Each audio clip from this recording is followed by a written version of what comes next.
Bon, merci donc de la part de toute la Fondation Braya Architectes de votre venue dans cette première session, dans cette première séance plutôt de notre nouvelle saison que nous lançons suite à une année extrêmement complexe que nous avons tous vécue et qui certainement nous amène à réfléchir sur plusieurs niveaux à la fois. Bien sûr, la vie, nos activités quotidiennes et certainement pour nous, les gens de la Fondation, l'architecture, l'urbanisme, l'aménagement, tout ce qui jusque-là était une affaire plutôt joyeuse relative à nos activités plutôt de construction, d'extension, d'aménagement et certainement tout ce qui nous a construit pendant plusieurs décennies, plusieurs même siècles comme architecte, urbaniste, paysagiste, etc. Et cette année, donc, suite à cette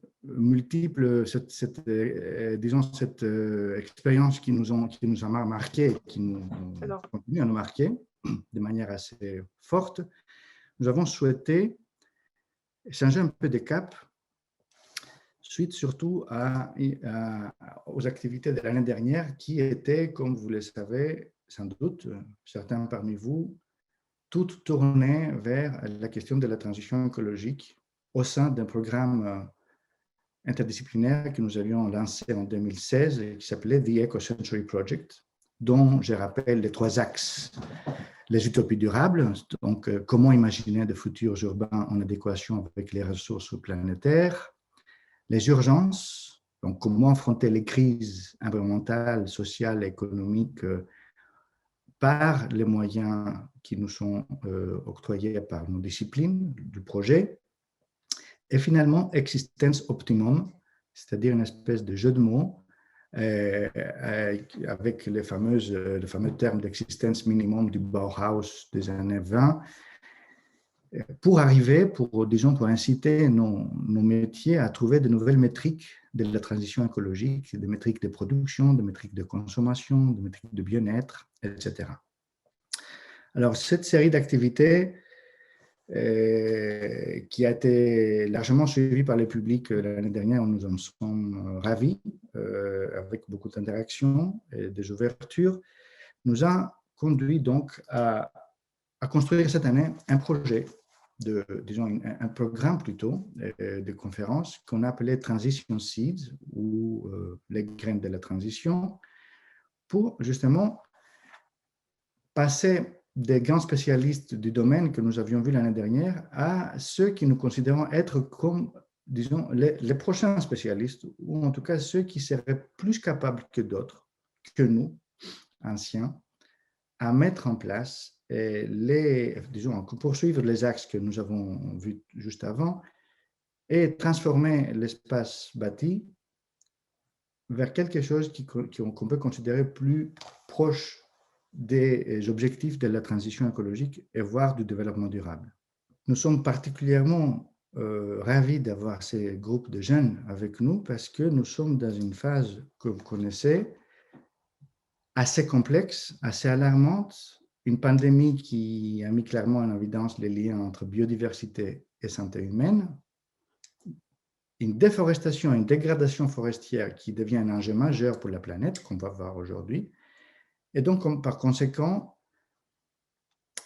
une demande d'un changement du rôle des sciences face aux défis de la transition écologique, mais aussi le rôle des métiers du projet dans la transformation du cadre bâti.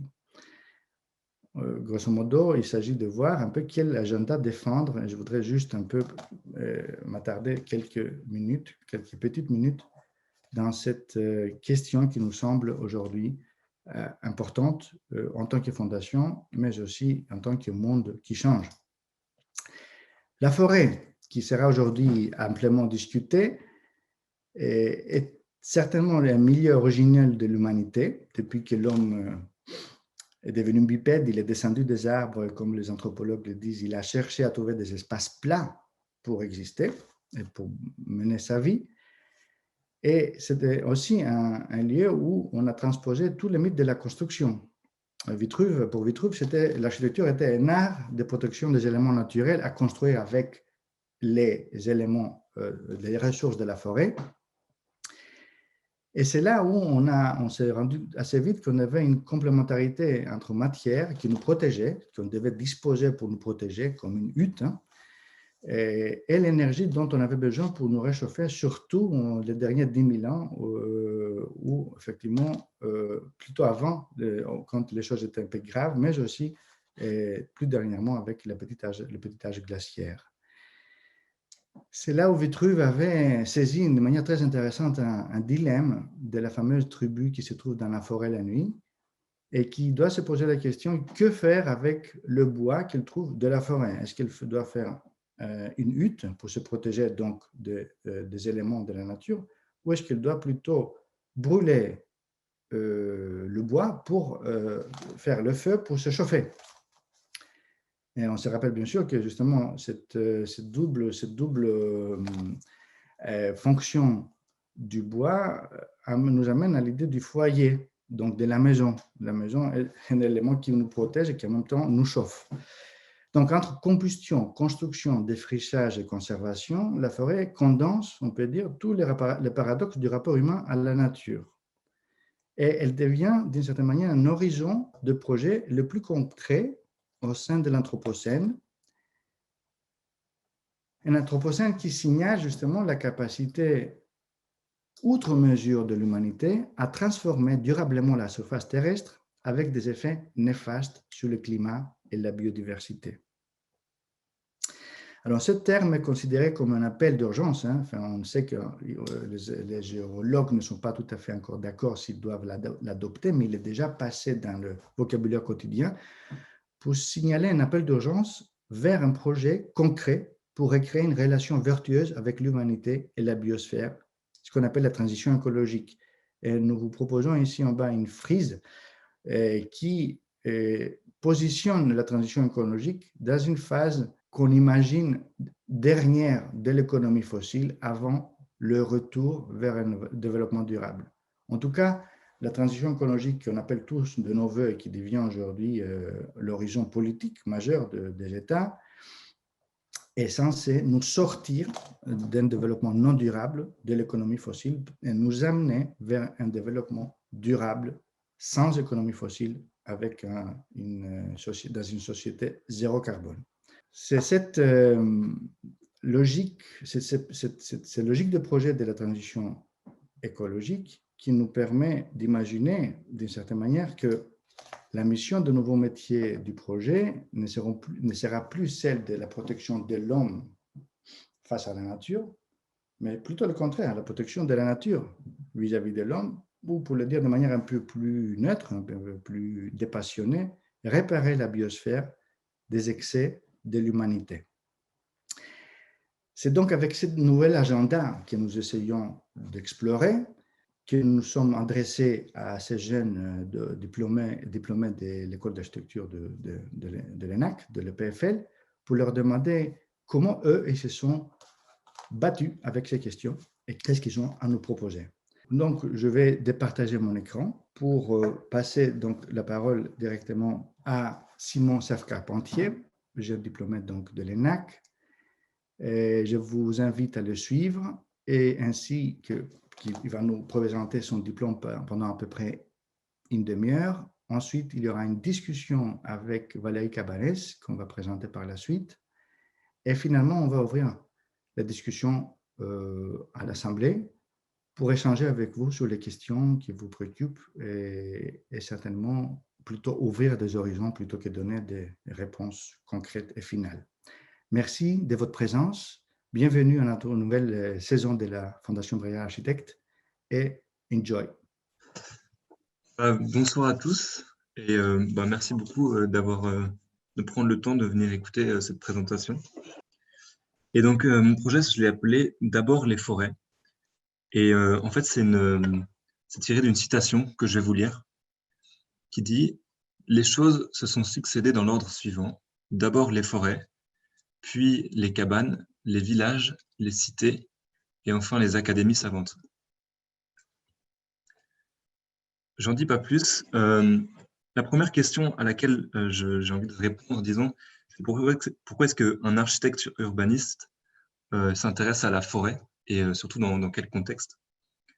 Déjà, il y a une première réponse qui est de dire que la forêt, c'est un élément spatial et territorial et que déjà, il y a une pertinence en fait, des outils et du regard d'architecte à observer cette forêt avec.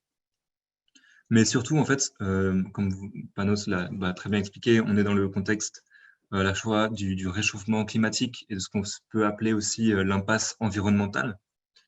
Et simplement, la forêt, elle permet d'apporter certaines réponses très concrètes à des problématiques écologiques et territoriales. Et en fait, la prise de conscience de ce rôle et de cette importance fondamentale de la forêt, qui se combine un peu à l'imaginaire culturel, à l'imaginaire collectif de la forêt en fait dans la culture occidentale, pour moi, ça provoque un attachement émotionnel très fort envers la forêt. Et donc, juste pour clarifier, en fait, le contexte culturel, géographique de ce travail et de cette étude, c'est vraiment le monde occidental et plus précisément, en fait, plus ou moins une zone centrée autour de là où je me trouve, c'est-à-dire à Lausanne. Donc, cette double nécessité fondamentale de la forêt, donc à la fois l'attachement émotionnel et à la fois l'importance écologique de la forêt, c'est une idée que j'ai trouvée dans un livre écrit par un forestier. Je vais juste vous lire la citation. C'est sans doute en raison même des agressions que la civilisation technique multiplie contre le milieu naturel, en raison peut-être aussi du caractère artificiel dont elle entoure ses modes de vie, en raison de ses contraintes et de ses oppressions, que l'homme moderne découvre et découvrira de plus en plus la double nécessité fondamentale de la forêt. Donc maintenant, je vais juste revenir un peu sur ces deux nécessités fondamentales. La première, la nécessité que j'ai appelée physique. Tout simplement, en fait, la forêt est essentielle à la survie de l'humain, à l'établissement ou au maintien de la société, disons. Et elle remplit de nombreux rôles écologiques, la production de bois, disons, par exemple, mais aussi la préservation de biodiversité. Et en fait, dans le contexte de ce projet, et celui qui m'intéresse le plus, disons, c'est l'importance de la forêt d'un point de vue de l'eau, en fait, la manière dont elle ralentit les eaux, mais aussi la manière dont elle fait circuler l'eau entre le sol et l'atmosphère. Et on prend par exemple un des problèmes liés et causés, disons, par le réchauffement climatique, c'est justement le déséquilibre hydrologique. Donc, ici, j'ai mis entre parenthèses un diagramme produit par le Météo Suisse qui montre comment l'intensité des journées pluvieuses va augmenter avec le futur, avec le réchauffement climatique. Et de voir comment déjà aujourd'hui, en 2018, à Lausanne, on a eu un événement météorologique extrême où la ville s'est transformée en rivière, disons. Et donc ça, c'est juste un exemple parmi plein d'autres de comment est-ce que la forêt a un impact aussi, comment est-ce que l'utilisation des sols impacte et répond surtout en fait à certains problèmes et objectifs de la transition écologique. Et en fait, tout ça pour dire que territorialement, on a de plus en plus besoin de superficie de forêt sur le territoire et qu'on a de plus en plus besoin déjà des forêts qui existent. Et donc, cette forêt qui répond à cette nécessité physique, je l'ai appelée la forêt selve. En fait, le mot selve, c'est le mot d'ancien français pour désigner les bois. Et comme on ne l'emploie plus aujourd'hui, je me le réapproprie, disons. Et donc, je vous en lis la définition. La selve, c'est le territoire qui, sous le couvert des arbres, abrite un écosystème dont les dynamiques sont issues des cycles de génération et de dégénérescence des arbres, et qui, dans le temps long, ont pour effet l'accumulation de l'humus et la formation d'un sol vivant. En fait, cette définition, elle est nécessaire pour moi parce qu'aujourd'hui, la définition qu'on trouve dans le dictionnaire d'une forêt, c'est une large étendue couverte d'arbres. Et cette définition-là, elle répond absolument plus aux enjeux de notre temps. Et cette nouvelle définition de la forêt, cette forêt selve, elle est à combiner, disons, avec la forêt que j'ai nommée foris. Et en fait, le mot foris, c'est la racine étymologique du mot forêt et qui signifie en latin le dehors. Le dehors, c'est ce qui n'est pas nous, disons. c'est le sauvage, l'inexploré, l'étranger, par exemple. Ça peut être plein d'autres choses. Et ce mot foris, il fait plus appel à notre imaginaire, à notre culture, et justement à l'attachement émotionnel qu'on peut avoir envers la forêt. Ce qu'il faut comprendre, c'est que la forêt, c'est un rôle symbolique très fort. C'est à la fois le symbole de... Ça, c'est ce que j'ai en tout cas appris de mon travail de mémoire qui a précédé le travail de master que je vais présenter juste après, disons. Mais donc, la forêt, c'est à la fois le symbole du berceau de notre civilisation, et c'est aussi le symbole du dehors de notre civilisation occidentale, de ce que nous ne sommes pas. Et en fait, il est absolument aussi aujourd'hui fondamental de se reconnecter en fait au monde vivant, à ce dehors. C'est important de comprendre qu'il faut le respecter, disons. C'est à la base, enfin, ce respect du vivant doit être à la base de nos comportements, disons, en tant qu'individu, mais en tant que société. Et il faut abandonner le paradigme selon lequel on aurait tous les droits en fait, sur ce monde. Et je pense que la forêt a un rôle symbolique très fort à jouer dans cette problématique. Et du coup, les intentions de mon projet de master consistent à la fois à intégrer cette notion de forêt-selve et donc répondre à des questions de manière pragmatique, et en même temps d'avoir une approche plus narrative liée justement à la foris, et qui consiste à donner, à projeter par un récit. Donc il y a vraiment cette idée que ce projet, c'est un récit et non pas un projet qu'on vient venir construire. Cette idée qu'on puisse se projeter, disons, dans un monde du futur où le rapport entre l'homme entre l'humain et le non-humain a été réinventé, réimaginé. Et finalement aussi une intention de projet un peu plus pragmatique, disons, c'est que, comme je répète encore une fois, on a besoin de plus en plus de forêts. Du coup, le projet consiste essentiellement à projeter l'augmentation de l'aire forestière. Et donc, pour commencer, disons, ce travail, j'ai établi un atlas, donc une série de cartes, et qui servent autant à comprendre les conditions d'existence actuelles de la forêt, mais aussi, du coup, en utilisant de projeter, en fait, de se projeter dans cette forêt du futur. Donc, la date butoir, disons, c'est 2100 symbolique. Et donc, ça, c'est vraiment un travail d'exploration cartographique qui est basé essentiellement sur des outils de forestiers. Et donc, la première carte que je vais vous montrer, c'est celle des sols. Et donc, je me permets juste de zoomer. Un outil que les forestiers utilisent, c'est ce qu'on appelle un écogramme. Et donc, pour chaque... dans la forêt, en fait, les conditions de croissance d'un arbre sont déterminées, entre autres, par la quantité d'eau disponible dans le sol et, entre autres, par la quantité de nutriments disponibles dans le sol. Et donc, cette carte des sols suisses traduit justement la composante eau et la composante nutriments et permet en fait d'établir une sorte de cartographie de quelles essences peuvent vivre, enfin quels types d'arbres peuvent vivre à quels endroits. Et cette carte, il faut la combiner en fait avec la modélisation des étages de végétation, qui est une carte comme celle-ci que je n'ai pas produite, mais que j'ai récupérée de l'OFEV, de l'Office fédéral pour l'environnement, et qui projette justement une modification des étages de végétation, c'est-à-dire que chaque altitude en montagne va avoir des conditions climatiques et de vie différentes, et donc une végétation différente. Et donc, ce qui se passe, c'est que les étages de végétation se déplacent vers le haut à cause du réchauffement climatique. Et donc, en combinant ces deux cartes, on peut construire celle-ci, qui est la carte de ce que j'appelle, de ce qu'on peut appeler, disons, la palette végétale, c'est-à-dire une sorte de combinaison de différentes aires de répartition d'arbres et qui montre quel type de végétation on va avoir dans quelle région.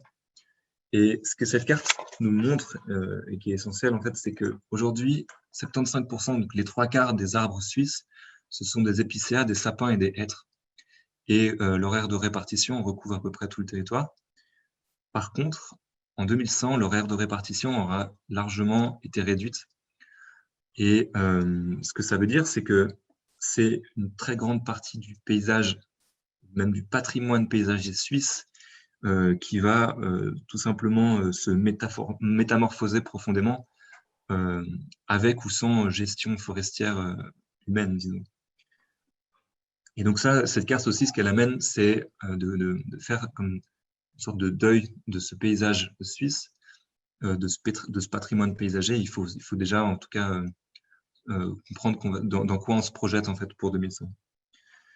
Et pour illustrer ça, je vous montre cette image où il y a justement c'est une vue depuis les hauteurs de Lausanne, disons, où on voit cette nouvelle végétation qui a remplacé les hêtres et les chênes et les sapins. Et on y voit aussi le loup. Et en fait, le loup, c'est un peu un des personnages du récit qu'on est en train de voir. Le loup, c'est un peu l'occupant symbolique de la forêt. Et il a un rôle à la fois écologique, c'est-à-dire qu'il vient compléter la chaîne alimentaire et avoir des répercussions en fait, sur tout le long de celle-ci, donc à la fois sur les animaux qui sont chassés, mais aussi jusqu'au végétal. Et en fait, on parle d'une cascade trophique lorsqu'il y a réintroduction, disons, de certains prédateurs dans l'écosystème. Et en même temps, le loup, en plus de ce rôle écologique-là fondamental, il a un rôle symbolique très fort, puisque c'est le symbole même du dehors ou de la forêt. Et un autre élément de modification du paysage forestier suisse, c'est évidemment les feux de forêt qui deviendront de plus en plus, qui feront de plus en plus partie du paysage, disons. Et ici, maintenant, on a la carte de l'aire de répartition de la forêt suisse. Donc, la superficie occupée par la forêt, ça, c'est ce qu'on trouve aujourd'hui actuellement. Et donc, cette série de cartes, elle nous a montré un peu comment la forêt va changer de l'intérieur, donc dans sa structure, on peut dire, dans sa structure interne. Mais ce qu'il faut comprendre, c'est que sa superficie n'est pas figée, elle ne doit pas l'être. Et qu'il faut commencer à projeter dès maintenant en fait, comment est-ce qu'on peut faire pour augmenter cette aire forestière afin de répondre aux enjeux de l'impasse environnementale, disons, et de la transition. Parce que je répète encore une fois, on a besoin de plus de forêts. Et donc, ça nous amène à une première carte qui est plus de l'ordre du projet. Et donc là, c'est une projection de la forêt suisse en 2100. Et en fait, ici, l'augmentation de l'aire forestière correspond à des besoins physiques, donc la forêt de protection, donc érosion, etc. La forêt de production, parce qu'on aura aussi éventuellement besoin, dans un monde sans énergie fossile, besoin de plus de bois, éventuellement. Et il y a aussi dans cette carte des modifications liées à des facteurs naturels, comme l'augmentation d'altitude de l'aire forestière. Donc, les arbres poussent de plus en plus haut. Et aussi le fait que, à certains endroits, les feux de forêt ravagent suffisamment la forêt pour que celle-ci recule, disons, et disparaisse de certaines zones. Et donc, en fait, aussi un dernier point par rapport à cette carte, c'est que chaque région donc, a des problématiques différentes. Donc, la problématique de la forêt est très différente dans la montagne que sur le plateau. Et pour la suite de ce projet, en fait, disons, j'essaie de comprendre, dans le contexte du plateau et donc de Lausanne, comment cette augmentation de l'aire forestière va avoir lieu à l'échelle territoriale et urbaine. Et j'étudie pour ça le cas d'étude de Lausanne, disons. Donc là, on commence à rentrer dans un projet d'urbaniste et on cherche à comprendre comment la forêt va transformer la ville et aussi le territoire agricole. Et donc, la première carte que je vous montre, c'est celle de ce qu'on peut appeler un modèle de hauteur de végétation. Donc, à gauche, c'est le modèle qui représente la situation actuelle et à droite, la situation projetée. Cette carte, il faut la lire très simplement avec le jaune représente une végétation basse et le vert représente une végétation haute. La hauteur de végétation, elle permet d'avoir une idée de type de structure forestière qu'on a en bas. Donc, c'est-à-dire qu'une végétation basse, les arbres sont plus proches les uns des autres. Et donc, si c'est très bas, on va se retrouver dans du taillis, donc des zones un peu impénétrables. Alors que si c'est très haut, au contraire, on a ce qu'on appelle de la futaie, donc des arbres très gros, éloignés les uns des autres. Et donc cette carte, elle permet à la fois de comprendre la modification de l'aire forestière, mais aussi la modification interne de la gestion de forêt. Et en fait, l'intention de cette carte, c'est de modifier la manière dont on gère les forêts aussi. Donc aujourd'hui, on a une gestion qui est parcellaire et qui répond à des logiques de gestionnaire plutôt. Et dans le monde de 2100 que je projette, j'imagine plutôt une gestion qui soit plus relative à des logiques d'usage et qui soit moins systématique, c'est-à-dire avec des endroits dans la forêt qui sont laissés pour compte et qui viennent se développer naturellement et où justement on retrouve de la forêt ancienne, mais aussi des zones proches des habitations qui, elles, seront exploitées de manière assez intensive parce que c'est là qu'on a le plus besoin de bois, par exemple. Et donc ce modèle de gestion de la forêt, il est inspiré plus de la forêt paysanne qu'on retrouvait autrefois en Europe, plutôt que du modèle sylvicole qui domine aujourd'hui. Voilà à quoi peut ressembler le territoire des Hauts de Lausanne, par exemple. Et donc, ça c'était pour l'intérieur de la forêt. Donc, si on regarde maintenant l'interaction plutôt entre la ville et la forêt, je rappelle une dernière fois que le fond coloré, disons, de la forêt représente encore la correspondance des couleurs par rapport à l'écogramme que je vous avais montré avant. Je vous montre juste un zoom pour que ce soit plus lisible. Donc, ce que je n'ai pas dit encore, c'est que la forêt, en fait, vient s'inscrire. Enfin, il y a certaines zones de la ville qui sont simplement afforestées, mais dans le tissu agricole et dans le tissu urbain, vient s'interposer ou se placer en plus un maillage forestier que j'appelle agroforêt, dans le sens où vient intégrer la forêt au milieu existant avec un maillage des bosquets plus ou moins gros, plus ou moins fins. Et ce que ça fait, c'est que ça permet à l'intérieur du tissu agricole et à l'intérieur du tissu urbain de bénéficier des effets microclimatiques de la forêt dans une certaine mesure. Et en même temps, ce que ça fait d'un point de vue spatial, c'est que ça brouille la distinction et le zoning, disons, qu'il y a entre ces trois milieux différents. Et donc l'intention toujours, c'est de redonner de l'espace à ce dehors, à ce sauvage. Et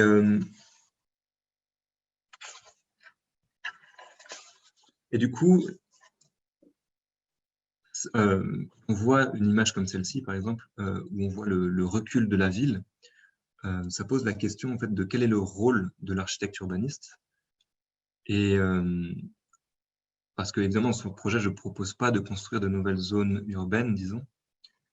Et pour répondre à cette question, et en même temps pour répondre à la question de transition, c'est-à-dire comment est-ce qu'on fait pour passer de l'état 2020 à l'état 2100, quelles sont les étapes, je propose un cas d'étude dans le quartier du Vallon à Lausanne. Et donc le quartier du Vallon, il est situé dans le fond, disons, de l'ancienne vallée du Flon, c'est-à-dire que la rivière coulait là autrefois, mais maintenant elle a été remblayée et on a construit des immeubles et des industries par-dessus. Et le quartier du Vallon, il est intéressant parce que justement, c'est un peu déjà aujourd'hui l'endroit où viennent se rencontrer la forêt et la ville.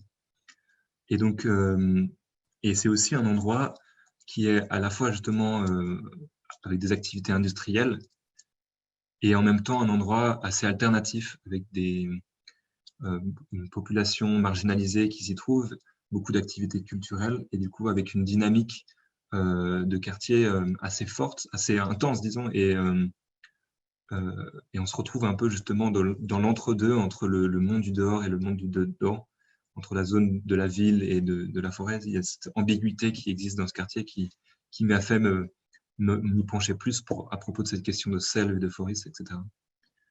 Et juste pour qu'on comprenne en fait l'état de perturbation écologique de ce lieu, vous avez en haut des photos, des gravures historiques de la vallée qui étaient très très profondes.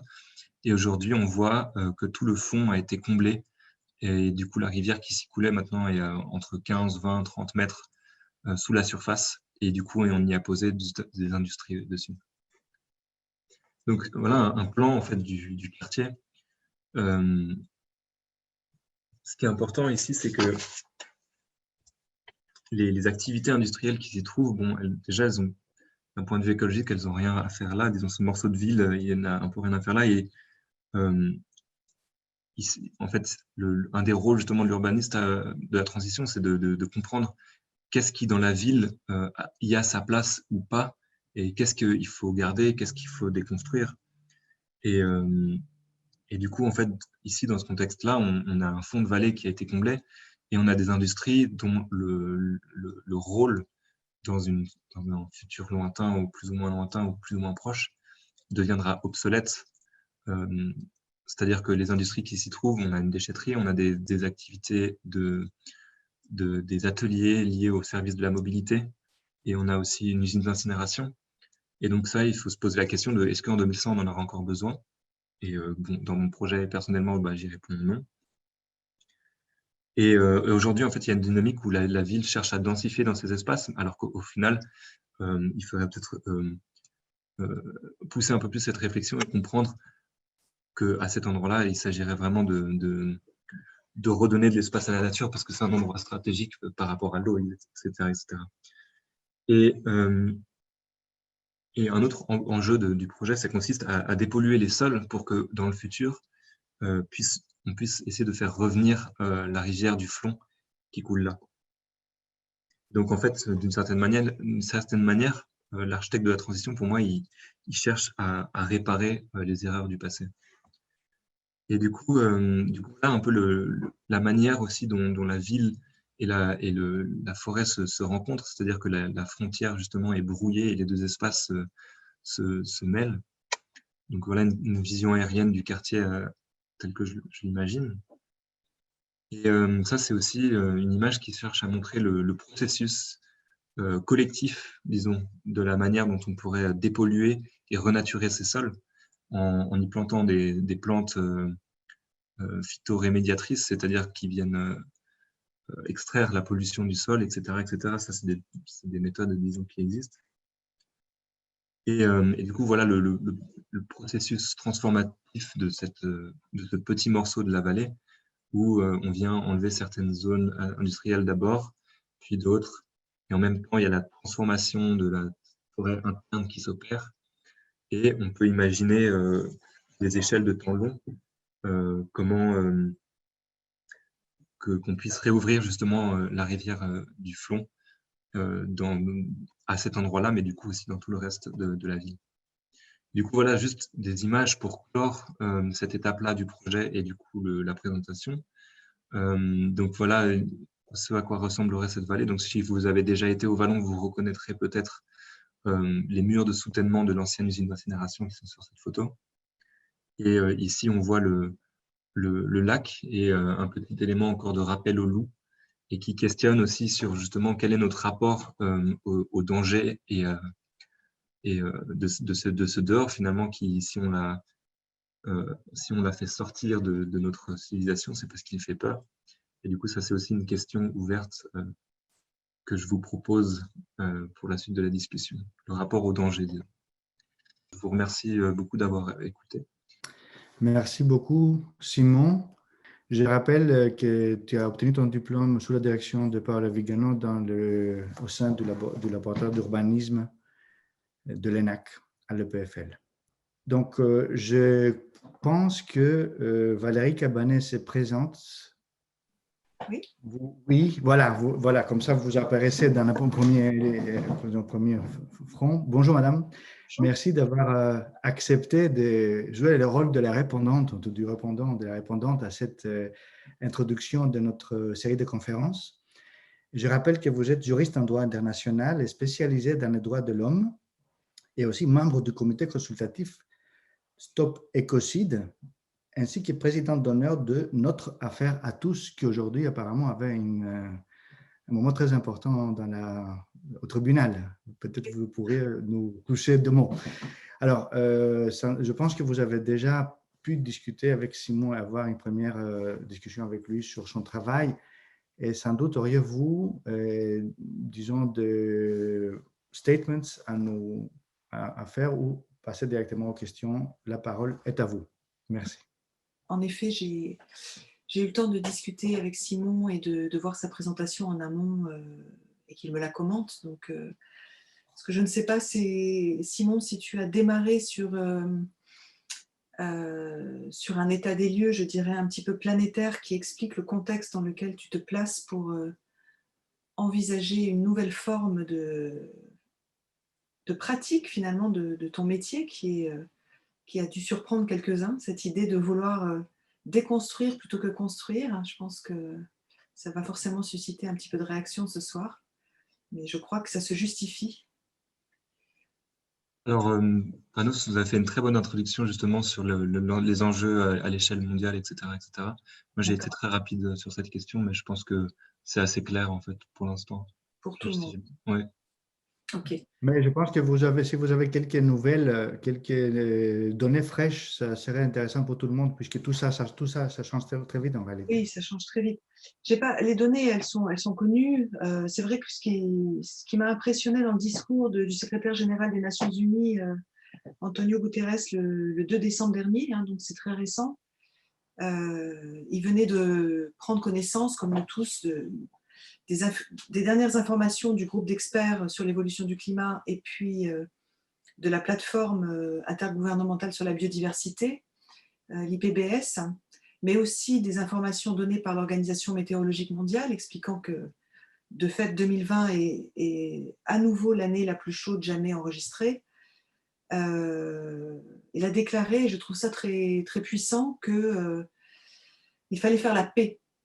Il fallait faire la paix avec la nature et que c'était la tâche déterminante du XXIe siècle.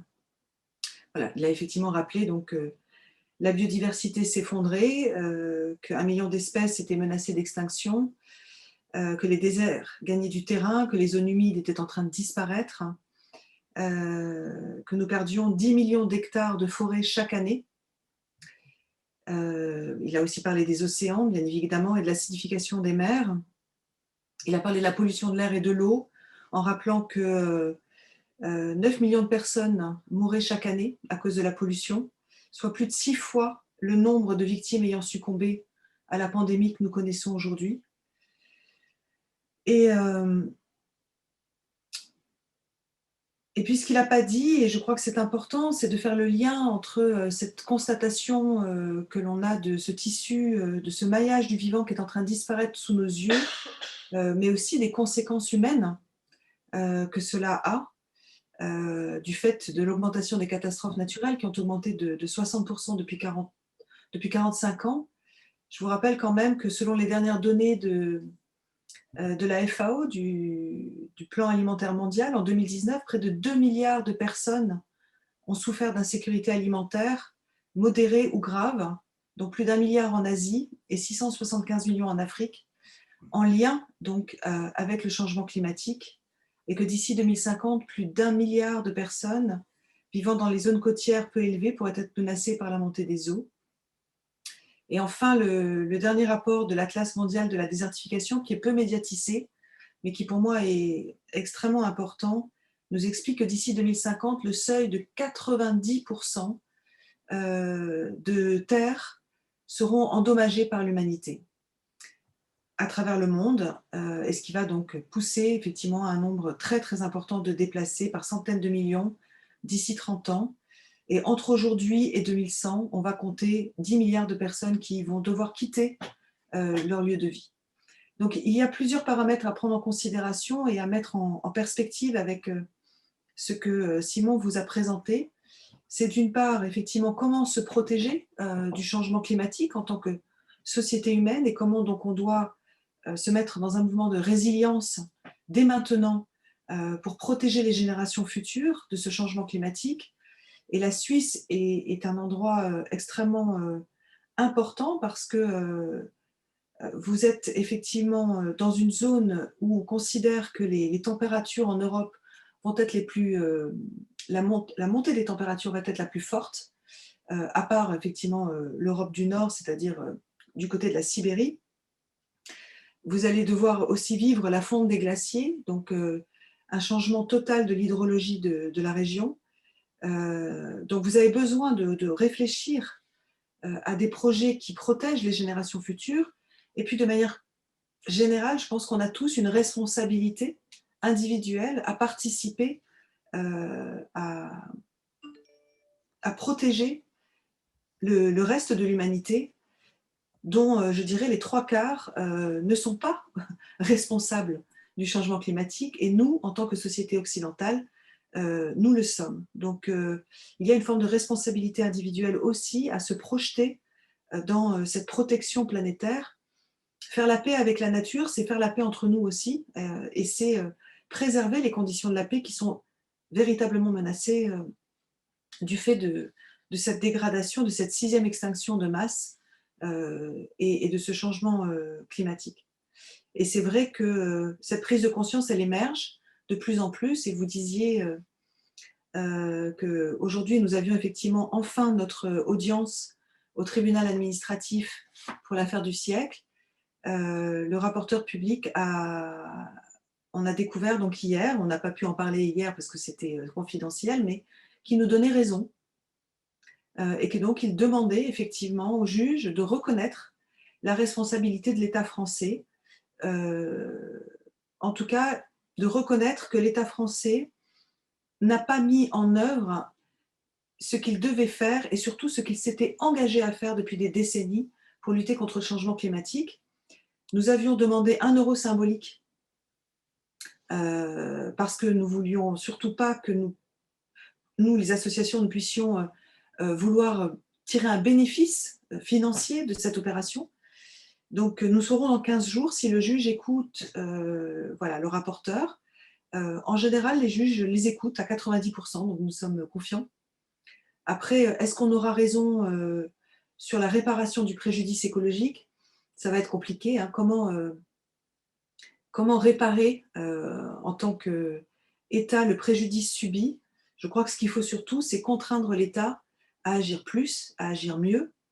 Et il faut que tous, en fonction de nos métiers, en fonction de nos compétences, de nos spécialités, nous participions à cet effort collectif. Et je crois que le projet de Simon, qui s'inscrit voilà, dans un effort collectif et qui est ramené à une échelle d'un territoire assez restreint finalement, est intéressant parce qu'il nous montre comment localement on peut tous trouver des solutions pour que les rivières se remettent à couler, pour que les populations puissent vivre, les habitants de ce vallon puissent se reconnecter à la nature et bénéficier en même temps de sa protection, de ce microclimat, et puis comprendre qu'on ne peut plus accepter de vivre dans des milieux qui soient autant pollués, dans des écosystèmes qui soient autant perturbés.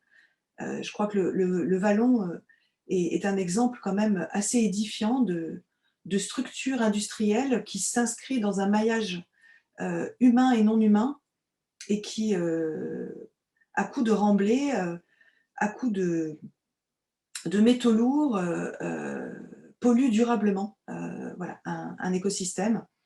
Donc, je pense que j'ai assez parlé. Je pense que vous êtes nombreux à avoir écouté la présentation de Simon. Vous avez sûrement plein de questions.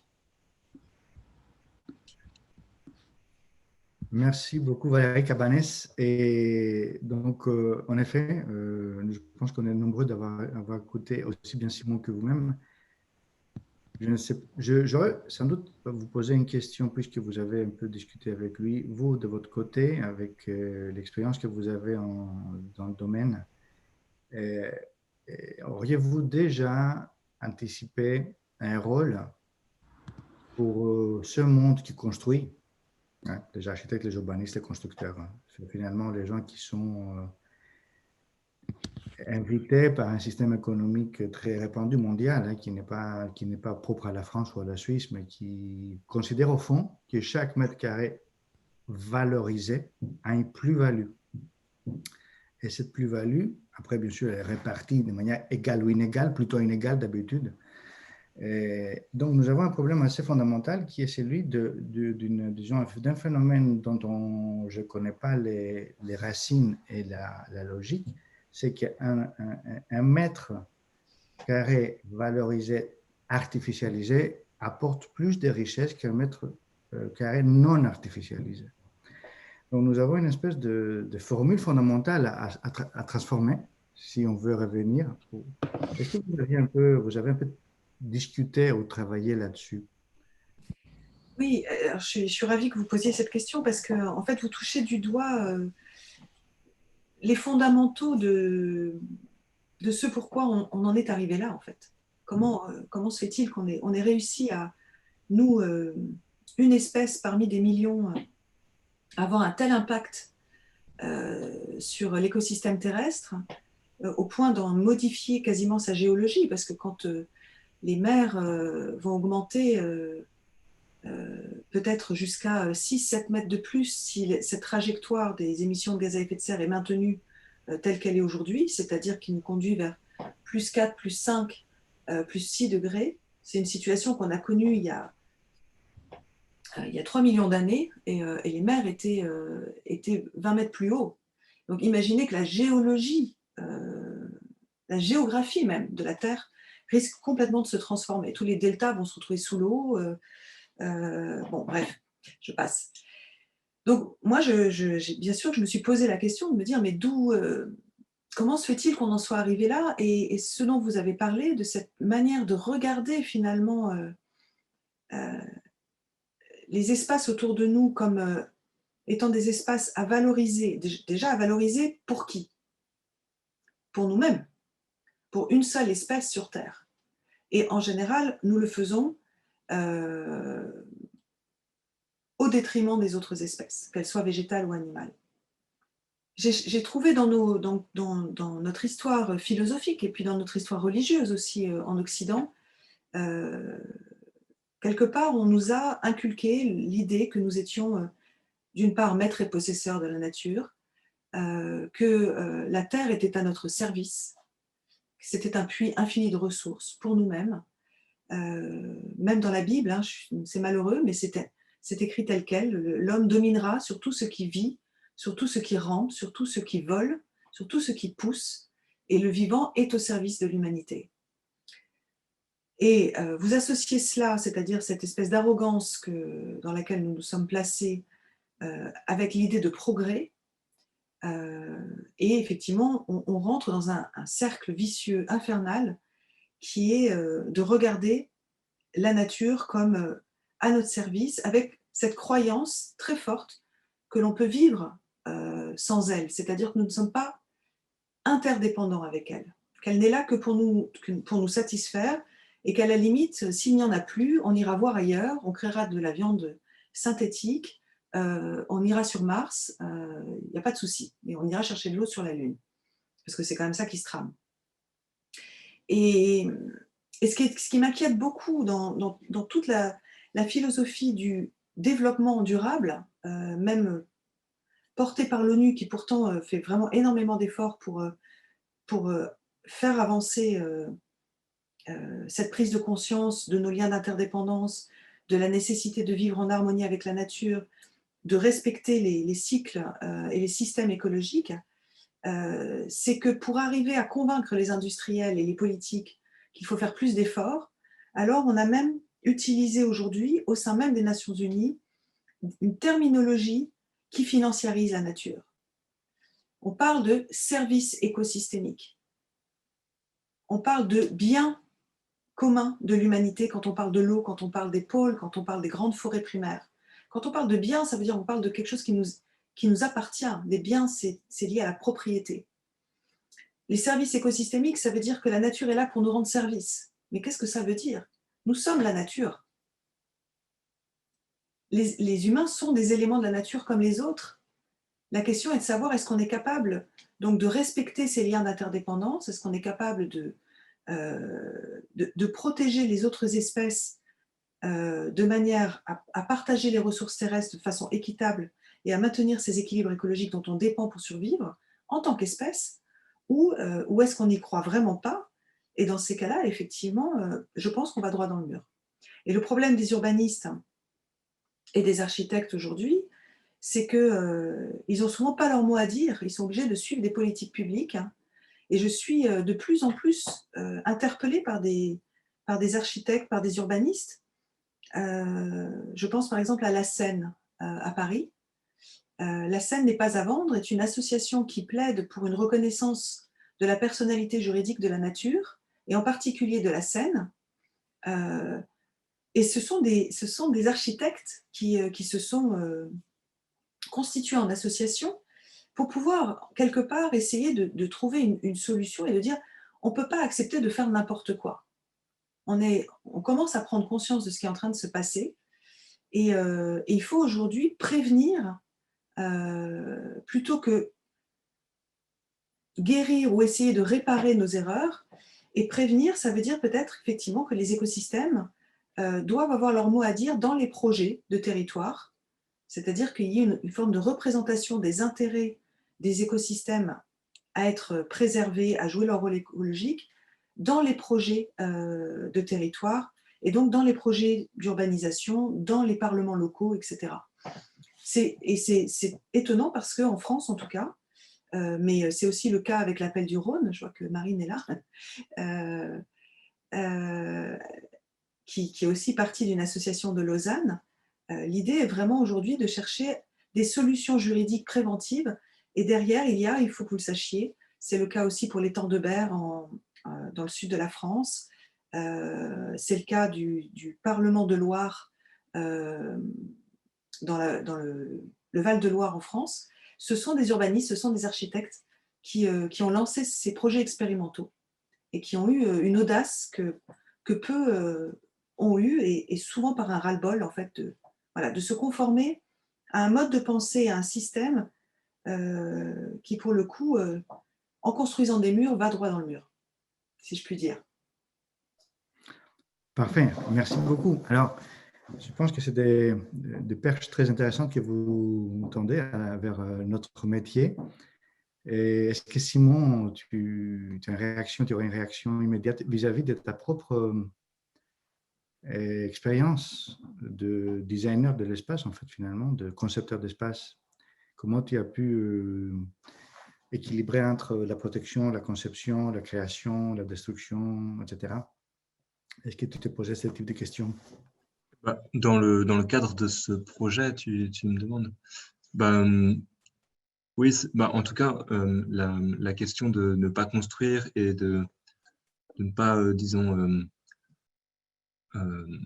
compenser ce que je démolissais, c'était un des thèmes qui avait été largement débattu pendant la critique finale de projet. Et donc, c'était vraisemblablement une position qui était difficile à tenir devant certaines personnes, en fait, de dire de ne pas construire, de démolir, de déconstruire, disons. La question était comment tu te sentais après avoir fait tout un parcours de projet, enfin, pendant 4-5 ans, enfin, combien de temps des études, où tu apprenais à dessiner, à construire. Comment tu arrivais à lier toute cette expérience de design, disons de création d'espace, avec l'idée du retour de mouvement inverse? Comment on conçoit la déconstruction? Comment la déconstruction peut-il devenir un projet artistique, un projet esthétique, un projet social?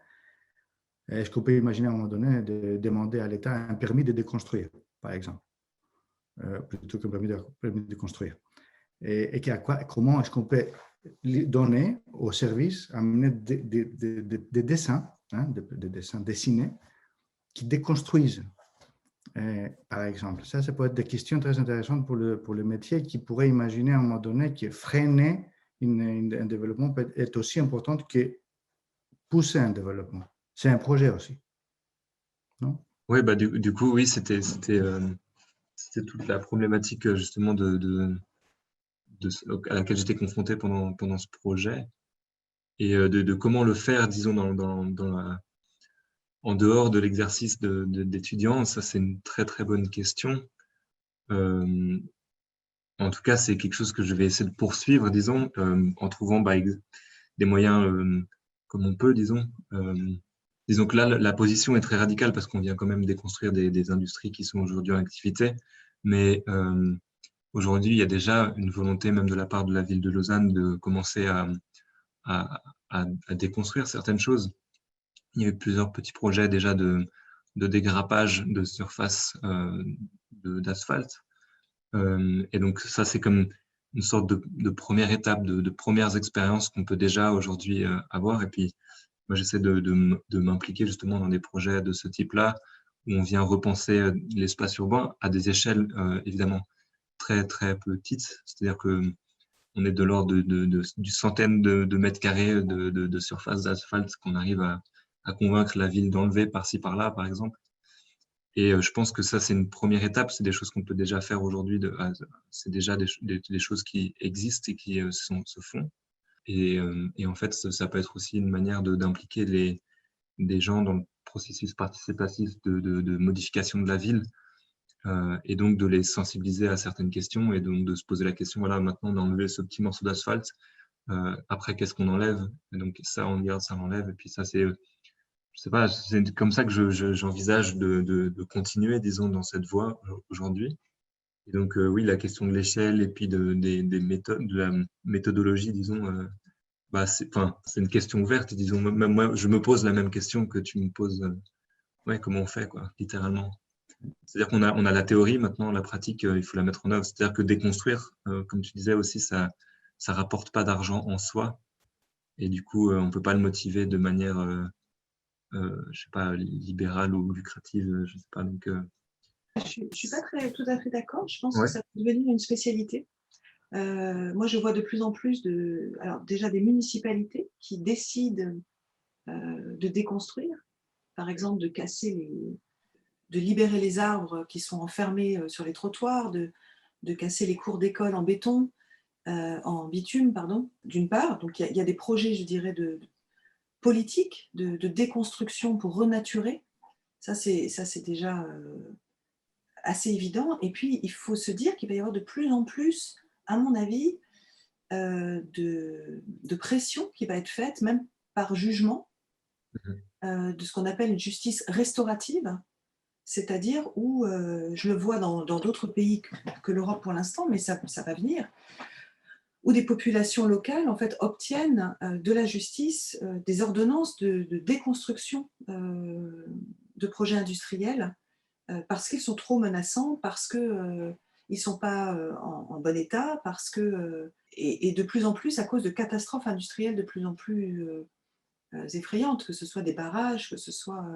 Je pense que dans le cadre de la transition, il va y avoir de plus en plus de projets de territoire où va s'inscrire des projets de déconstruction pour renaturer. Et que ça pourrait très bien devenir quasiment une spécialité, en fait, dans vos métiers.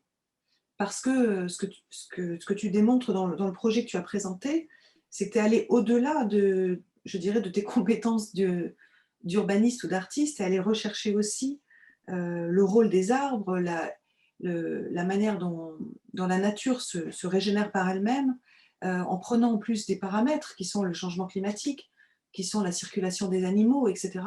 Donc ça t'a demandé en fait d'aller chercher des connaissances environnementales qui ne sont pas normalement, je pense, dans vos cursus, et donc où il y a un mélange entre l'expert en impact d'études environnementales et sociétales et d'architecte. Et je pense qu'il y a un avenir vraiment à cette manière de penser des projets, et que je ne vois pas étant comme juste de la destruction, mais de la restauration de milieux. C'est de la restauration. J'aime bien dire construire du verre aussi comme expression, je pense que ça fonctionne. Mais du coup, oui, moi, je me réfère un peu plus au cas de Lausanne que je connais bien. Et puis, je ne sais pas, encore aujourd'hui à Lausanne, il y a des petits projets qui existent, comme tu disais. Et peut-être que dans ce cas-là, je ferais bien de déménager dans une autre ville qui propose plus de projets de cet ordre-là. Ok, merci. Alors, on a une petite demi-heure. Et peut-être qu'il y a dans l'auditoire de l'Assemblée des remarques. Oui, Marine. Oui, bonsoir. J'ai déjà posé ma question dans le chat, mais je peux la reposer à l'oral. C'est une question que je pose tant à l'architecte qu'au juriste. C'est comment en fait faire accepter l'idée qu'un projet d'architecture et d'urbanisme, ce n'est pas un projet qui construit quelque chose de nouveau, faisant donc le deuil de ces interventions, de ces approches interventionnistes et matérialistes, parce qu'on a besoin de voir ce qu'on fait, alors qu'en fait, quand ce genre de projet, pour moi, le projet de la transition, c'est quelque chose qui enlève et qui ne se voit pas. Donc c'est aussi politiquement difficile à faire admettre par ailleurs. Et donc, et en plus, il y a cette idée, notamment dans les projets de revitalisation de rivières, enfin, les bons projets de revitalisation de rivières, parce qu'il y a de tout aussi là-dedans, dans l'idée de laisser faire la nature au maximum. Et donc, nous-mêmes, architectes, urbanistes et du paysage, on fait le minimum. Et ma question, c'est comment faire accepter ce changement-là, drastique, que ce soit pour les étudiants, pour les écoles qui sont en retard, très en retard elles aussi, mais aussi pour les politiques qui, d'ailleurs, dans les demandes de projets aujourd'hui, toutes ces questions-là sont absentes, ce qui est pour moi aussi gravissime. Et ma question, c'est est-ce que le droit à la nature et des gens convaincus et convaincants, des architectes notamment, peuvent aider à changer la donne. Voilà, c'était un peu une question, j'ose dire, assez générale. Pardon, je propose qu'on prenne encore une ou deux questions pour grouper les questions pour que ce sera plus facile, pour donner à plusieurs personnes la possibilité de s'exprimer. Est-ce qu'il y a quelqu'un d'autre qui voudrait… Donc moi, je me présente. Donc, je suis étudiant à l'école d'architecture de Saint-Étienne. Et donc, j'ai une question qui est un peu simple, mais je voudrais savoir comment, par exemple, étant donné que la démographie mondiale, la population mondiale ne fait qu'augmenter et que ce n'est pas quelque chose qui va s'arrêter au moins dans le siècle dans lequel on est, comment on peut imaginer de déconstruire? Est-ce que l'idée, ce serait de construire de manière plus dense? Mais si on construit de manière plus dense, la population est très hétérogène et avec les changements climatiques, les populations ne vont cesser de bouger, de se déplacer. Donc, comment déconstruire alors qu'on va être plus sur la planète? Moi, je peux essayer de répondre. Ou vous voulez qu'on fasse encore d'autres questions avant? Je pense qu'on garde ces deux questions parce qu'elles sont très relatives. Ouais. Allez, vas-y, Simon, si tu en… Du coup, je pense que la question, elle est très pertinente. C'est aussi une des questions qu'on m'avait posées à la critique de projet. Et je pense déjà, ce qui est important, c'est de clarifier aussi le contexte dans lequel je me place, c'est-à-dire vraiment une zone plus ou moins grande centrée autour de Lausanne, et que j'ai pas du coup de réponse à l'échelle globale par rapport à ce problème qui est vraiment une problématique mondiale. J'ai plusieurs réponses. Je pense que déjà, il y a d'autres manières justement de concevoir la nécessité de densifier ou de pouvoir rendre habitable la ville pour plus de personnes que par la construction de nouvelles zones urbaines et de bâtiments neufs. Je pense qu'il y a des alternatives à ça. Aujourd'hui, quand on construit des nouveaux bâtiments à Lausanne, c'est vraiment c'est un mode de vie, un habitat qui est comme assez individualiste. Et puis, on pourrait aussi envisager des modes de vie plus collectifs et du coup, avec une efficacité, disons, d'occupation des bâtiments qui soit plus grande. Il y a un taux d'inoccupation des bâtiments, je sais, à Lausanne, à Genève, qui est quand même assez élevé. Et en fait, ça, c'est pas vraiment c'est des questions architecturales, mais c'est aussi des questions de mode de vie auxquelles on pourrait se poser la question de si ça marche, disons. Et je sais aussi que les dynamiques qui poussent aussi à Lausanne, par exemple, l'augmentation urbaine, c'est aussi des dynamiques financières, disons. C'est-à-dire qu'on investit, on construit des bâtiments et en espérant qu'ils soient ensuite rachetés, loués, etc. Et que c'est pas forcément toujours la demande qui crée l'offre et l'inverse, etc.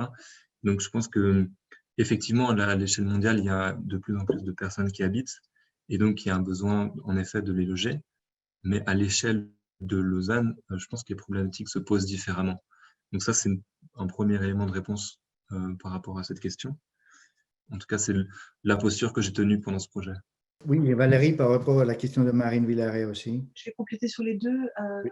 Alors, pour Marine, je pense qu'on a effectivement évoqué déjà un petit peu le sujet, mais forcément, en tant que juriste, moi, ce que je constate, c'est que il faut s'appuyer sur nos droits. Et à partir du moment où des pays reconnaissent le droit à un environnement sain comme un droit fondamental, et il y a 150 pays aujourd'hui qui commencent, qui le reconnaissent d'une manière ou d'une autre, mais il y a une action collective qui est menée pour que ça devienne un droit fondamental au même titre que les autres droits de l'homme, hein, les droits humains de la Déclaration universelle des droits de l'homme.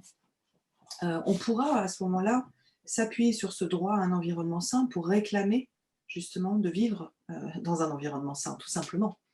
Et à partir du moment où vous avez des lois associées à ces droits, alors vous avez des politiques publiques qui sont obligées de s'y conformer. Et donc, à partir de là, vous avez des commandes publiques qui vont s'y conformer aussi. D'où justement ce mouvement de déconstruction et de régénération et de renaturation qui s'amorce dans les villes de plus en plus. En ce qui concerne la surpopulation, alors c'est quelque chose depuis 10 ans que j'entends régulièrement quand je fais des conférences où on me dit « mais vous n'abordez pas le vrai problème, la surpopulation ». Je vais être extrêmement cynique. Oui, je ne l'aborde pas parce que quand on prend la mesure de ce qui est en train de se jouer, quand on lit en détail les rapports scientifiques, quand on lit les études qui sortent les unes après les autres, chaque mois, chaque semaine, dans Nature, dans Science, etc., quand on sait que même le GIEC n'a pas pris en considération les boucles de rétroaction avec la fonte du permafrost, avec les émissions de méthane dans l'atmosphère, etc. Il suffit d'ailleurs de repartir sur le rapport Meadows de 1973 qui nous dit très clairement qu'en fait, à force d'utiliser toutes les ressources planétaires, on va arriver à un moment donné à une pénurie, tout simplement, associée donc au changement climatique et donc à la désertification, associée aux catastrophes naturelles. On va arriver à un moment donné donc à un pic des ressources. Et à partir du moment où on aura atteint ce pic, qui est probablement d'ici 2030, alors tout va commencer à s'effondrer, c'est-à-dire les économies, l'accès à la nourriture et malheureusement les populations derrière. Et le rapport Meadows ne prend pas en compte l'effet des pandémies qui sont en train de s'installer, parce qu'il faut bien comprendre qu'on n'est qu'au début de l'ère des pandémies, malheureusement. Il y a des millions de virus qui nous attendent dans la fonte du permafrost. Bon, enfin bref, je vais vous terroriser si je continue. Mais voilà, ils n'ont pas pris en considération les pandémies, ils n'ont pas pris en considération en 1973 la gravité et la rapidité du changement climatique. Donc je crois que ce problème de surpopulation, il va se résoudre tout seul malheureusement. Par contre, en revanche, si je puis dire, on va avoir à gérer effectivement des vagues de migrants. Ça, c'est une évidence. Et c'est là où moi je plaide pour plus de solidarité, plus de fraternité, pour moins de souveraineté nationale, si je puis dire. Mais bon, là, on rentre dans des grands débats, parce que je pense qu'en plus, on a une responsabilité dans ces vagues migratoires, et qu'il va falloir apprendre à vivre voilà, sur des territoires qui resteront habitables, avec des populations qui viendront peut-être du monde entier. Ça, c'est une réalité. Puis il y a une autre réalité qui est en cours en ce moment, c'est une volonté de l'Europe de recréer des corridors de biodiversité et de régénérer la biodiversité sur le territoire européen. Et pour cela, elle pousse les États à encourager les populations rurales à recréer un exode rural, si je puis dire. C'est-à-dire à encourager les populations rurales à rejoindre les villes, à concentrer les services dans des grandes villes pour éviter la multiplication des besoins et des services à distance et laisser la nature sauvage se régénérer. En France, par exemple, dans le programme des plans d'occupation des sols, moi je vis dans une zone rurale, en Dordogne, et beaucoup de terrains qui étaient constructibles ont basculé en terrain agricole d'office s'ils n'avaient pas été vendus et construits il y a 1 an et demi pour justement empêcher que les gens continuent à acheter et construire des maisons en zone rurale. En revanche, les villes deviennent comme les villes américaines, c'est-à-dire on a des villes dortoirs qui s'étendent et qui deviennent des zones commerciales, des zones artisanales, des zones industrielles, de plus en plus horribles. Et on passe 20 minutes là-dedans avant d'arriver dans le cœur des vieilles villes. C'est ambivalent et c'est compliqué. C'est-à-dire qu'à un problème mondial, je dis la surpopulation mondiale, je n'y crois pas. Je pense que voilà, ça va se réguler. Par contre, on va effectivement avoir de plus en plus de personnes qui vont se rapprocher des villes. Et c'est là où il y a tout un enjeu parce que la ville va devenir insupportable s'il fait 50 degrés l'été et qu'il n'y a que du béton et du bitume. Ça sera insupportable, les gens vont mourir de chaud. Donc on sera obligé de toute façon de faire ce que Simon a proposé quand il vous a montré sur les dernières diapos, il ne s'agit pas d'enlever les maisons, mais il s'agit de faire en sorte qu'il y ait des arbres et de la végétation partout autour des maisons. Ça sera incontournable, on ne pourra pas faire autrement. Et de transformer les routes en blanc et voilà, vous aurez, on va construire des routes blanches de plus en plus, on ne pourra pas faire autrement. Le noir sera plus gérable. De toute façon, ils font. Moi, je peux vous dire, dans le sud-ouest, l'été, le bitume fond. Et en Inde, quand ça monte à 5, ou au Koweït, quand ça monte à 52-55, ça se liquéfie littéralement. Donc on ne pourra pas continuer comme ça. Merci beaucoup. Oui, j'aimerais répondre à une question qui a été écrite dans le chat. Oui. Je vais lire la question. Simon, connais-tu le concept canadien de triade qui est intéressant, équilibre entre forêt de production, forêt de loisirs, forêt vierge, que l'on ne touche pas? Penses-tu que les trois doivent être séparés ou mixés? Alors déjà, non, je ne connaissais pas le concept de triade, mais en tout cas, dans le monde, disons, que je vous ai présenté, dans cette projection de la Suisse, j'ai un autre modèle, disons, de gestion forestière. Comme je l'ai dit, c'est moins justement basé sur une gestion parcellaire de la forêt et plus, au contraire, sur le modèle de la forêt paysanne, et où au final, les frontières justement entre tous ces différents usages sont complètement brouillées. Et donc, c'est un monde où c'est une sorte de projection différente justement des zonings. Donc, pour moi, en tout cas, les trois différents, il y aura en tout cas justement des zones plus liées à la forêt vierge et d'autres plus liées à la forêt de production, mais sans que ce soit par rapport à une logique de parcellaire, disons. Et donc, je ne connais pas du tout ce concept de triade, je ne sais pas exactement comment ça prend forme, mais cette idée que les frontières entre les différents éléments du paysage soient brouillées, c'est aussi pour moi une posture territoriale, disons, qui s'oppose à la posture actuelle, justement, où on sépare les activités et on range le territoire, disons. Donc, je cherche plutôt à imaginer l'inverse. Voilà, j'espère avoir répondu à cette question aussi. On se rend compte en tout cas des multiples oppositions et paradoxes que notre activité a apporté sur Terre. Mais moi, j'aurais justement une question qui est, donc c'est une question à double tranchant, parce qu'à la fois, nous avons besoin de construire de manière écologique, donc durable, donc probablement avec des émissions zéro CO2, comme par exemple avec le bois, qui est c'est un puits de carbone en réalité. En même temps, le bois, il faut quand même le planter quelque part, enfin le bois, il faut le trouver quelque part, donc on est amené à une situation paradoxale de devoir, pour continuer les activités, sauf si on arrête, comme on dit avec Marine une fois, on arrête tout, hein, c'était tout simplement on arrête les activités, zéro.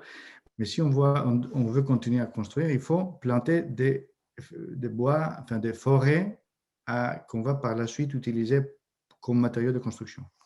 Vous avez vu récemment cette tour de 300 mètres, 350 mètres à Tokyo en bois qui vient de sortir, enfin un projet qui sera construit bientôt. La question est, est-ce que justement dans ce mix forestier, les bois cultivés pour la construction ont leur place et à quelle échelle, à quel pourcentage?